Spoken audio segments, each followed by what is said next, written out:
حضرت عمر گئے ایک دفعہ، کہا مجھے بتاؤ تمہارا گورنر کیسا ہے؟ تو ہمس کے لوگ کہنے لگے ہمیں اپنے گورنر سے 4 شکایتیں۔ کون کون سی؟ تو پہلی بات تو یہ ہے کہ گورنر صاحب کو چاہیے فجر کے وقت آئیں، یہ سورج نکل آتا ہے تو باہر آتے ہیں گھر سے، سورج نکل آتا ہے تو۔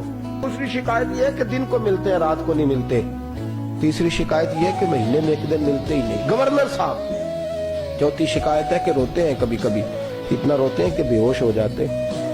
حضرت فاروق اعظم نے کھڑا کر لیا، فرمایا صحیح تیری شکایات آئی ہیں کہ حضور حکم۔ فرمایا سنا ہے، پہلے تو فجر کے وقت آ جاتا تھا لوگوں کے مسائل سننے، اب تو سورج نکلتے وقت آتا ہے۔ کہ حضور بیوی بیمار ہو گئی ہے اور گھر میں نوکر تو ہے کوئی نہیں، تو میں سویرے اٹھتا ہوں تو پہلے ناشتہ بناتا ہوں، بچوں کو کھلاتا ہوں۔ اس عورت نے 35 سال میرے ساتھ وفا کی ہے، اب چارپائی پہ ہے تو میں اس کے منہ میں لقمے ڈالتا ہوں۔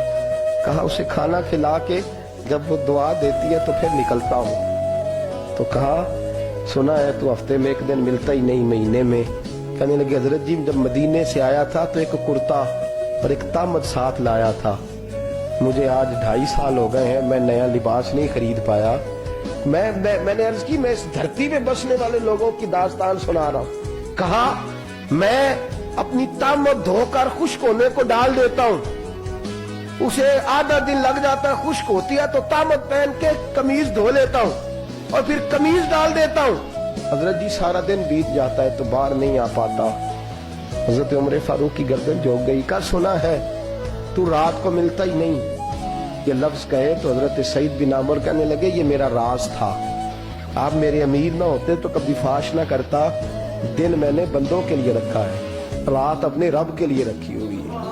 میں رات کی تنہائیوں میں اپنے کریم کی بارگاہ میں جاتا ہوں اور میں سارے دن کے گناہوں کی معافی مانگتا ہوں۔ حضرت عمر کی اور گردن جھک گئی، فرمایا یہ بتا کہ تو ملتا ہی نہیں، کہ کبھی کبھی تو روتا ہے اور بے ہوش ہو جاتا ہے۔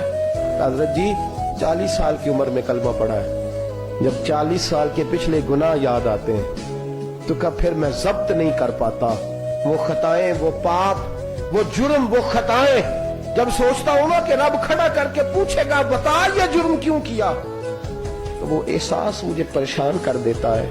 حضرت جی میں پھر برداشت نہیں کر پاتا، پھر میں تڑپ اٹھتا ہوں، میری یہ کوتاہیاں ہیں، بتائیے کیا کہتے ہیں؟